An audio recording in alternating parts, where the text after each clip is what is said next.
Recently, I have just caught up with the Jujutsu Kaisen manga. As of making this video, I've read all 154 chapters, including the 4-part prequel Chapter 0. I was motivated to complete the manga after having watched the first season of the anime. Studio Mappa did an excellent job of adapting the first 63 chapters into 24 episodes. I was already in love with the manga, but the visuals that feature within the anime exceeded my expectations. The anime featured excellent character designs. The story was presented with solid pacing, and each week after finishing an episode, I was amazed by the art and animation that featured within it. And to top all of this off, I fell in love with the 2 openings and 2 endings that featured within the first season of Jujutsu Kaisen, and not to mention how the excellent soundtrack brings to life the world of Jujutsu Kaisen. So in this video, I want to talk more about my honest opinions with this series, going over things that I liked and things that I didn't like, and hopefully by the end of this video you'll know my honest opinion of Jujutsu Kaisen, and whether if I think it's a manga series that holds up to the anime adaptation by Mappa.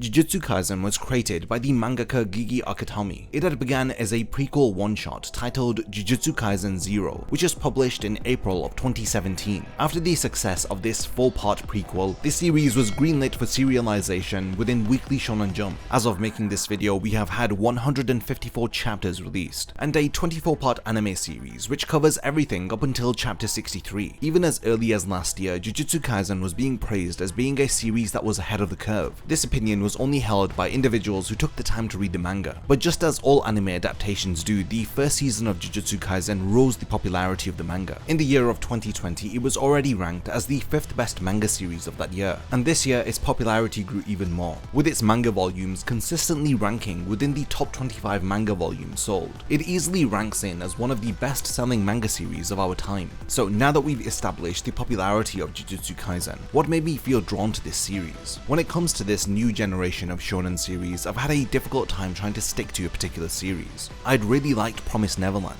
but I felt like the story that unfolded didn't live up to the early chapters that I had read. I couldn't find myself consistently keeping up with My Hero Academia. Despite having watched over 50 episodes of the anime, I just don't feel invested in the story to care enough about the characters. And I feel like a lot of what My Hero Academia tries to do, I've seen done elsewhere, much better. And it's a similar sentiment to Black Clover. Now, I was immediately drawn into the world of Jujutsu Kaisen because of the protagonist. He isn't an entirely hyperactive character, despite him having his moments. But what I really liked about Yuji Itadori is that he isn't constantly going on about a goal. He doesn't want to be the best at anything. He cherishes human life, and he cherishes the few things that he has within his life, and he doesn't want to lose them. And in this respect, his character reminds me a lot of Yusuke Urameshi from Yu Yu Hakusho, and Ichigo Kurosaki of course from Bleach. A lot of people have confidently stated that Jujutsu Kaisen is the modern age Yu Yu Hakusho or Bleach, and I really believe that this is a sentiment that I can get behind. Yuji just wants to protect people and to honor the promise that he had made to his grandfather. I'm not gonna lie, this is something that really made me enjoy this series, and it felt like a breath of fresh air against its contemporaries. Yuji is introduced as an athletic high schooler who has an interest in the occult. His life is ultimately changed when he encounters a spirit within his school, and when he sees that his friends are in danger, he recalls the promise that he had made to his grandfather on his deathbed, and it is immediately that we get to understand the driving factor for Yuji's character. He had promised his grandfather that he would be kind to others and to help them, so that when he is on his deathbed, he will be surrounded by his loved ones, unlike his grandfather who only has Yuji there in his final moments. Yuji is thrust into the world of Jujutsu sorcery when he encounters Megumi Fushiguro, a student sorcerer who is studying at Jujutsu High. Yuji accidentally comes upon a cursed object. When he ends up swallowing this cursed object called Sukuna's finger, he ends up gaining power from it. Yuji then becomes cursed and becomes a vessel for a powerful curse called Sukuna, and through the intervention of my favorite character within Jujutsu Kaisen, Satoru Gojo, Yuji is allowed admission into Jujutsu High, where he learns to control his own cursed energy, and goes on missions with his 2 classmates Megumi and Kugisaki. The 3 of them come to be known as the first years of Jujutsu High, studying under Best Boy Gojo. Of course, this is a fascinating premise, and one that immediately throws you into this world, but keeping my attention and making me feel invested in the characters and the story is an entirely different task. And I feel like this series does a very good job at keeping your attention.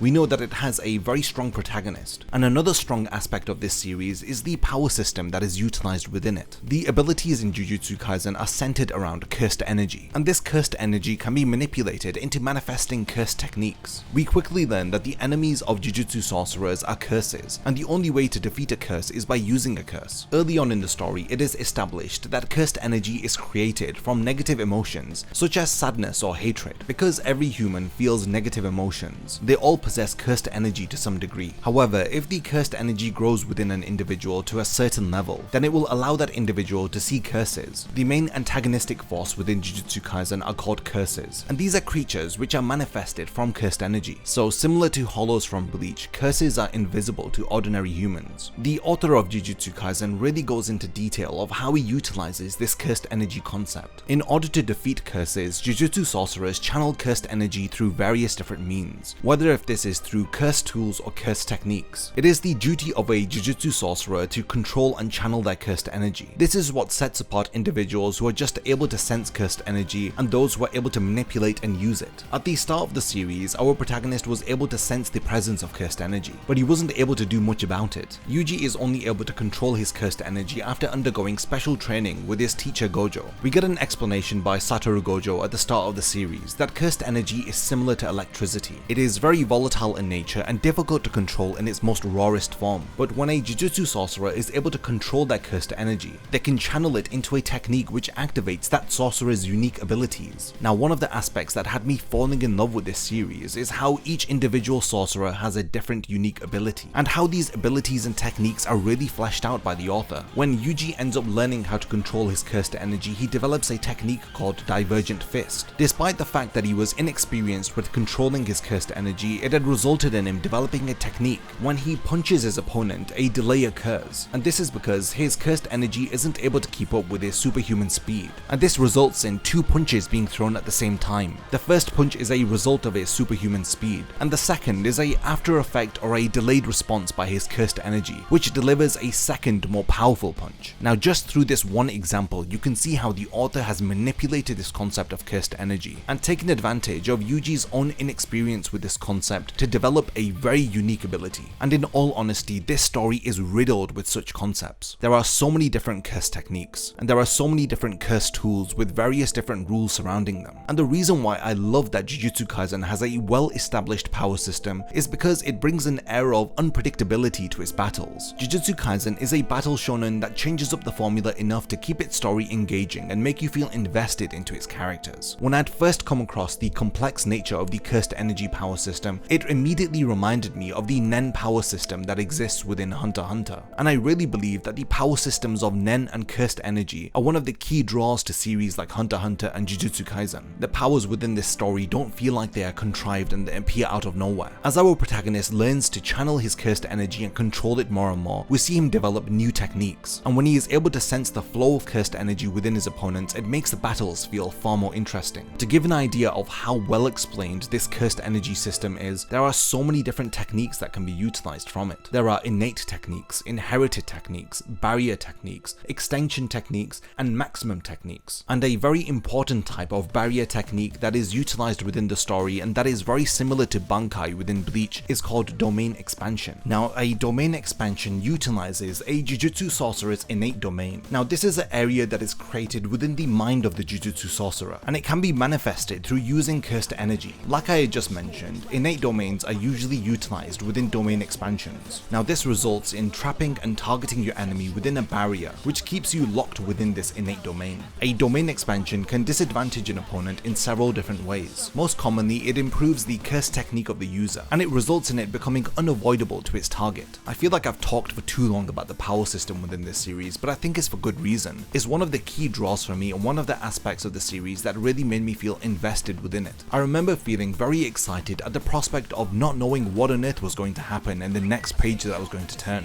And this is all credited to the unique abilities and powers that are manifested through Gigi Akutami's cursed energy power system. I'm not sure if this has been mentioned much, but I also started to really like this series after seeing its portrayal of female characters. Within most battle shonen, female characters are severely underutilized, and for the most part they are reserved as eye candy, or characters who just simply exist as plot devices in order to motivate the main character to take action. action. Jujutsu Kaisen does none of that, as it puts the female characters front and center. A perfect example of this is our best girl Nobara Kugisaki. She takes part in several key battles within the story, and she isn't reliant upon help from other individuals. And through the course of the 154 chapters, we see her abilities grow and develop, and it leads to a lot of satisfactory moments where she takes the win. At the point that I am on in the story, we get to know about her backstory and her driving motivation as a character. We understand who the important people in her life are, and most importantly, what kind of a childhood that she had, which resulted in her becoming the way that she is. Kugisaki is one of my favorite characters within Jujutsu Kaisen, and it's very rare for me to like a female character from a shonen battle series, for reasons other than how attractive they look. And what I'm very happy to say is that this trait isn't exclusive to this one female character. The majority of the female characters that feature within Jujutsu Kaisen are pretty much just as useful as the male characters are. I don't think there's been a single instance where I've seen a female character get sidelined within the story, and this issue of power creep has not occurred, where the main characters eventually become so strong that the weaker characters, which for the most part end up becoming female characters, are sidelined and forgotten about. I think Maki and Kugisaki are two strong female characters, which are on par with characters such as Mikasa from Attack on Titan or even Rukia from Bleach. They prove their worth within the story, and it results in it feeling a lot more satisfactory. When females speak to each other within this series, it's not about what male character they find attractive. They're talking about their goals, their desires, and their own dreams. And it isn't the cliche stuff like they want to marry someone. Maki wants to become a grade 1 sorcerer so that she can prove herself to her family, who don't have any faith in her because she isn't able to channel her own cursed energy. This is a strength for the series because it leads to the characters feeling like real individuals. Because the world of Jujutsu sorcery is such a tight-knit community, it leads to the characters being related in some way. You only get to find this out later on in the story, but it is always interesting when the lore is explained or backstories are revealed, and you find out that this character belongs to this family and they're related to this character in this way, and it proves that Akutami takes care in carefully crafting his characters. I would be lying if I said that I didn't have my favorites, and whenever they engage in battle, I have this sense of dread. I don't want any of them to die, but it is evident from the point that I am in the story, the author is not afraid of getting rid of some cast members. It does lead me to nervously flick through the pages, but this is because of feeling invested in the characters. All of these cool and fascinating characters exist in a world where they are severely outnumbered, so it is inevitable that some individuals are going to die. The number of curses and antagonistic evil sorcerers that exist out there far outnumber the Jujutsu sorcerers, and when all of this is coupled with curse techniques and domain expansions, you never really know the outcome of any battle. So yeah, I get nervous when I see Megumi take part in a battle and he's covered in blood, and I feel equally the same way when I see Kugisaki take part in a fight, and I feel like she doesn't have the upper hand. The only character that I can confidently say that I feel so reassured whenever he turns up is Satoru Gojo. He is established as the strongest Jujutsu sorcerer, so knowing that he is on the scene just makes you feel so relieved. Some shonen series establish an excellent world with an excellent threat, but they fail when it comes to incorporating some comedic relief moments that ultimately end up feeling shoehorned or forced into the story. But Jujutsu Kaisen does not fail at this. It has some very funny moments through the light-hearted interactions between the first years of Jujutsu High and their relationship with their mentor Gojo. And in general, Gojo's laid-back personality and the fact that he knows he's the strongest sorcerer results in him frustrating his higher-ups much to his pleasure. We learn that Gojo represents a shift in the Jujutsu sorcerer community. He knows that the old heads of the Jujutsu sorcerer world are stuck in their ways, and they are not willing to accept individuals like Yuji Itadori, who is a vessel for one of the strongest curses in history called Sukuna. Gojo's mentality is that because they are so outnumbered by curses and evil sorcerers, that it would be better to train and teach Yuji how to control his cursed energy instead of executing him because they fear Sukuna. So we've talked about the character dynamics, how Akutami depicts female characters, the power system within the story, how moments of comedic relief are implemented into the plot without them feeling forced, and we have talked about my obsession with the character of Gojo. And the last positive point that I want to touch upon are the villains that feature within the series. Of course, the antagonistic forces within the story are curses, but the main villain within the story is a character called Suguru Geto. Now this individual appears to have a desire to get rid of all non-Jujutsu sorcerers, as he deems that humans are unworthy of being saved by curses. He finds them to be ungrateful, selfish, and generally not deserving of help. Within stories, the characters that I find the most fascinating are villains. When an evil character does a terrible act, but then they explain their reasoning and it makes you ponder and even understand their perspective. I always find this fascinating, and Jujutsu Kaisen doesn't shy away from doing this. It does a very good job of making us understand the motives of the villains. Even characters like Mahito are able to manipulate individuals within the story, and ultimately it results in the villains not just being evil for the sake of being evil. You want to know the motive behind why they are taking action. You want to know the reasons behind their menacing and merciless acts. And Akutami wastes little time in revealing to us why they are taking action. It uncovers some of the mystery relating to the characters while still continuing to make them feel like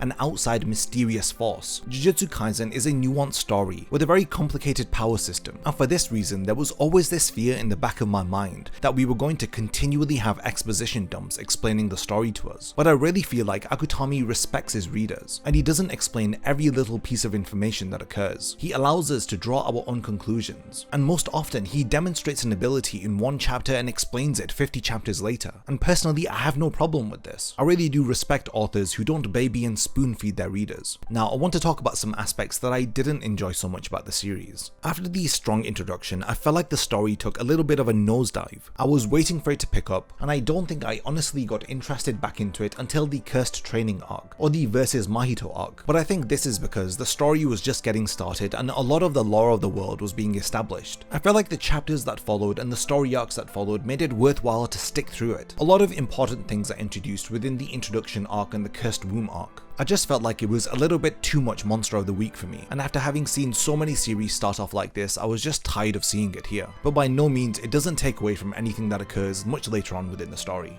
Another problem that I do have with Jujutsu Kaisen is the decline in the art quality. The art style is very rough, and some people do like this, but I just feel like it's very unrefined, and it resulted in me having to squint my eyes and try and focus on what on earth was happening on the page several times when I was first reading through the story. I mean, don't get me wrong, the series does start off with incredible artwork, and Volume 0 features some of the best artwork that I have seen drawn by Akutami, but you can tell within the latest chapters that his art style isn't as refined as his earlier stuff, and I genuinely believe that this is because the toll that weekly serialization has on you results in this. Not everybody can keep up with drawing 20 pages of excellent art every single week consecutively for years on end, and I feel like this is the reason behind why so many of the new generation of shonen series are ending so shortly. The author of Jujutsu Kaisen was recently forced to go on a break after the release of chapter 152 on the 13th of June. It appears that he was forced to take this break by the editorial department of Jump, and this is because his physical health was deteriorating, much like so many other mangaka. I think Shonen Jump's editorial department are now hyper-vigilant on the health of their mangaka, after stories of where Kubo was regularly getting sick throughout serialization, and the final year of Bleach he had a torn ligament in his shoulder, but yet he still continued writing the story. And most famously, the health problems of Yoshihiro Togashi, whose series Hunter x Hunter has continuously been on hiatus since 1999. Thankfully, for the sake of his own health and well-being, Akutami was forced to take a break. This was only 2 chapters after Akutami had released chapter 150, where he had published 2 pages which appeared very unfinished. I mean, the rough artwork within these pages highlights that he wasn't able to keep up with the demands of serialization that week, and the last chapter that he released before he was forced to take a break only had 9 pages within it. Chapter 152 was half of the length of a typical chapter that he draws, but thankfully after he had taken approximately a month's break, he has returned and released chapters 153 and 154. And to be honest, it seems like he has come back from a well-deserved break, and I'm glad that within the modern age, Shonen Jump is respecting the health of its authors. Yet to wrap up this video, these were the very few complaints that I had with the series. Overall, Jujutsu Kaisen was a very pleasant experience, and it was a welcomed breath of fresh air. Now, I want to ask all of you, now that I've caught up to the latest chapter, do you want more Jujutsu Kaisen content from me? There are several characters which I would love to do deep dives and character analysis of. Characters including Yuta Okotsu or Satoru Gojo, and I know that a few people have asked me to cover the character of Megumi Fushiguro. Do you want me to do some Jujutsu Kaisen character analysis, or do you want me to do some story arc analysis where I go through each story arc and I explain what Gigi Akutami was trying to convey to us through that arc,